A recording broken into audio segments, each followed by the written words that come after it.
ଆପଣଙ୍କର ଯଦି ମେଷ ରାଶି ହୋଇଥାଏ ତେବେ ଏହି ଭିଡ଼ିଓଟିକୁ ଶେଷ ପର୍ଯ୍ୟନ୍ତ ନିଶ୍ଚୟ ଦେଖନ୍ତୁ, କାରଣ ମେଷ ରାଶିର ବ୍ୟକ୍ତିବିଶେଷଙ୍କର ଜୀବନରେ ଏହି 2026ରେ ନୂତନ ବର୍ଷରେ ଆପଣଙ୍କ ଜୀବନଟି ବହୁତ ମାତ୍ରାରେ ପରିବର୍ତ୍ତନ ଘଟିବ ଏବଂ ଆପଣଙ୍କ ଜୀବନରେ ଯେଉଁ ବାଧାବିଘ୍ନ ଗୁଡ଼ିକ ଆସୁଥିଲା, ଯାହା ଆପଣଙ୍କୁ ନିଚ ସ୍ତରରେ ନେଇଯାଉଥିଲା, ତାହା ସବୁ ମଧ୍ୟ ଦୂର ହୋଇଯିବ ଏବଂ ଏହାର ମଧ୍ୟ କିଛି ପ୍ରତିକାର ଅଛି, ଯାହା ଆପଣଙ୍କୁ ଏହି ଆଗକୁ ଭିଡ଼ିଓରେ କୁହାଯିବ। ତେଣୁ ଆପଣ ଯଦି ମେଷ ରାଶିର ବ୍ୟକ୍ତିବିଶେଷ ହୋଇଥାନ୍ତି ଏବଂ ଈଶ୍ୱରଙ୍କୁ ସଚ୍ଚା ହୃଦୟରେ ବିଶ୍ୱାସ କରୁଥାନ୍ତି, ତେବେ କମେଣ୍ଟରେ ଜୟ ଶନିଦେବ, ଜୟ ମହାଦେବ, ଜୟ ଲକ୍ଷ୍ମୀ ମାତା ନିଶ୍ଚୟ ଲେଖିବେ। ରହୁଛି ଦେଖନ୍ତୁ,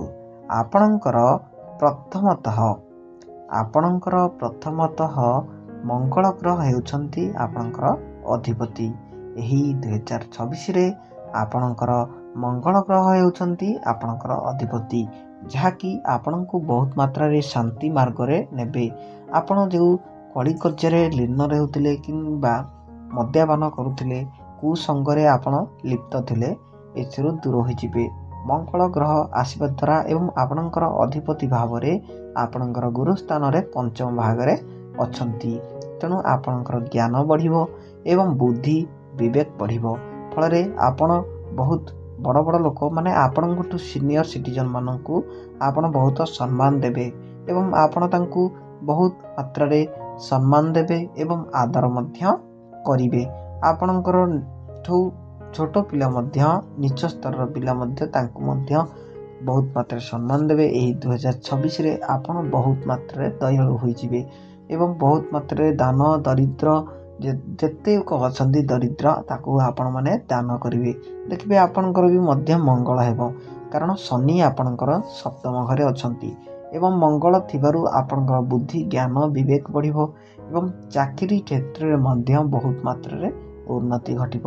ଆପଣ ଦେଖିବେ, ଯଦି କୌଣସି ଛୋଟ ବିଜନେସ୍ କରୁଥାନ୍ତି କିମ୍ବା ଦୋକାନ ଖଣ୍ଡି କରିଥାନ୍ତି, ବହୁତ ମାତ୍ରାରେ ବହୁତ ଜୋରରେ ଆପଣଙ୍କର ଦୋକାନଟି ଗ୍ରୋ ହେବାର ସମ୍ଭାବନା ଅଛି ଏବଂ ଆପଣଙ୍କ ଚାକିରି କ୍ଷେତ୍ରରେ ମଧ୍ୟ ଆପଣଙ୍କୁ ପ୍ରମୋସନ୍ ହେବ।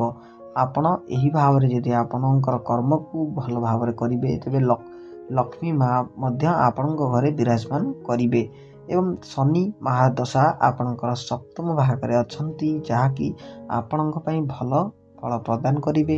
ତେଣୁ ଆପଣ ତ ଏହି 2026ରେ ବହୁତ ମାତ୍ରାରେ ଭଲ କର୍ମ କରିବାକୁ ଯାଉଛନ୍ତି। ଆପଣଙ୍କୁ ବହୁତ ମାତ୍ରାରେ ଦାନ ଦୟାଳୁ ଆପଣ ଦେଖିବେ। ଆପଣଙ୍କୁ କିଛି ଲୋକ କହିବେ ଯେ ଆପଣ ବହୁତ ମାତ୍ରାରେ ବଦଳି ଯାଇଛନ୍ତି, କାରଣ ଆପଣଙ୍କୁ ଏମିତି ଏକ ଲକ୍ଷ୍ୟ ଆସିବ, ଆପଣଙ୍କ ଗୋଲ୍ସ ପାଇଁ ଆପଣ ବହୁତ ମାତ୍ରାରେ ବଦଳି ଯିବେ ଦେଖିବେ ଏବଂ ବଦଳି ଯିବା ଫଳରେ ଶନିଙ୍କର ଆପଣଙ୍କ ଉପରେ ବହୁତ ମାତ୍ରାରେ ପ୍ରଭାବ ପଡ଼ିବ। ଶନିଙ୍କର ପ୍ରଭାବ ପଡ଼ିବା ଦ୍ୱାରା ଆପଣ ଜ୍ଞାନ ଏବଂ ଧନର ବହୁତ ମାତ୍ରାରେ ପ୍ରାପ୍ତି କରିବେ। ଆଉ ଗୋଟେ କଥା ମନେ ରଖନ୍ତୁ, ଆପଣଙ୍କର ଯେତେକ ମାତ୍ରାରେ ଶତ୍ରୁ ଥିଲେ, ଶତ୍ରୁଙ୍କର ମଧ୍ୟ ନାଶ ଘଟିବ। ଆପଣଙ୍କର ଶତ୍ରୁଙ୍କର ନାଶ ଘଟିବ। କୌଣସି ପୈତୃକ ସମ୍ପତ୍ତି ମଧ୍ୟ ଆପଣ ପ୍ରାପ୍ତ କରିପାରନ୍ତି।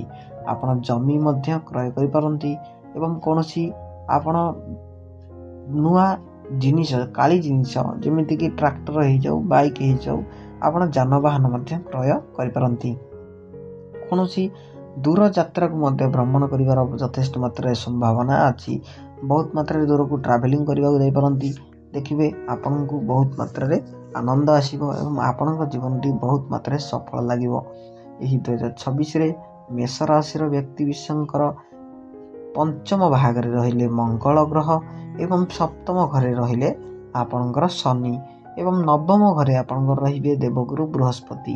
ଦେବଗୁରୁ ବୃହସ୍ପତି ହେଉଛନ୍ତି ଆପଣଙ୍କୁ ବହୁତ ମାତ୍ରାରେ ଫଳପ୍ରଦ କରାଇବେ, କାରଣ ତାଙ୍କ ହେଉଛନ୍ତି ଦେବଗୁରୁ ବୃହସ୍ପତି ହେଉଛନ୍ତି ପ୍ରଥମତଃ ଜ୍ଞାନର ପ୍ରତୀକ ଏବଂ ଧନର ପ୍ରତୀକ।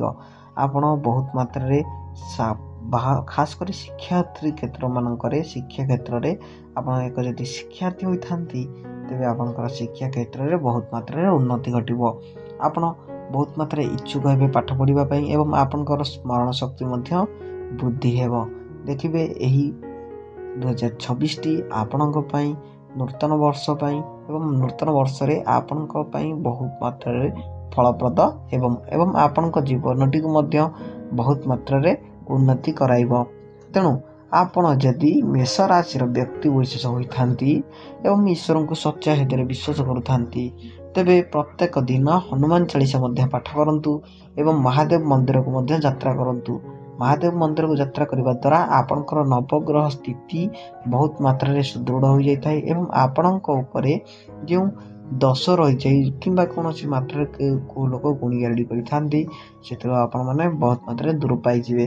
ତ ମହାଦେବ ମନ୍ଦିରକୁ ମଧ୍ୟ ଯାତ୍ରା କରନ୍ତୁ, ହରେ କୃଷ୍ଣ ମହାମନ୍ତ୍ର ଜପ କରନ୍ତୁ, ହନୁମାନ ଚାଳିଶା ମଧ୍ୟ ପାଠ କରନ୍ତୁ, ଦେଖିବେ ଆପଣଙ୍କର ବହୁତ ମାତ୍ରାରେ ମଙ୍ଗଳ ଘଟିବ। ତେଣୁ ଆପଣ ଯଦି ମେଷ ରାଶିର ବ୍ୟକ୍ତି ବିଶେଷ ହୋଇଥାନ୍ତି ଏବଂ ଈଶ୍ୱରଙ୍କୁ ସଚ୍ଚା ହୃଦୟରେ ବିଶ୍ୱାସ କରୁଥାନ୍ତି, ତେବେ କମେଣ୍ଟରେ ଜୟ ଜଗନ୍ନାଥ, ଜୟ ମହାଦେବ, ଜୟ ଶନିଦେବ ନିଶ୍ଚୟ ଲେଖିବେ ଏବଂ ଜୟ ମା ଲକ୍ଷ୍ମୀ ମଧ୍ୟ ନିଶ୍ଚୟ ଲେଖିବେ। ରହୁଛି ଧନ୍ୟବାଦ। ଏବଂ ଆପଣ ଯଦି ଚାହିଁବେ ଆପଣ ମୋ ସହିତ ମଧ୍ୟ କଣ୍ଟାକ୍ଟରେ କଥା ହେଇପାରିବେ। ତେଣୁ କମେଣ୍ଟରେ ଆପଣଙ୍କର ମୋବାଇଲ ନମ୍ବର ନିଶ୍ଚୟ ସେୟାର କରନ୍ତୁ, ଫଳରେ ମୁଁ ଆପଣଙ୍କ ସହ କଣ୍ଟାକ୍ଟ କରିପାରିବି। ଦେଖିବେ ଆପଣଙ୍କ ଜୀବନଟି ବହୁତ ମାତ୍ରାରେ ଉନ୍ନତି ହୋଇଯିବ। ଯଦି ଆଉ କିଛି ଡାଉଟ୍ ରହିଲା ତେବେ କମେଣ୍ଟରେ ନିଶ୍ଚୟ ଲେଖିବେ। ରହୁଛି ଧନ୍ୟବାଦ।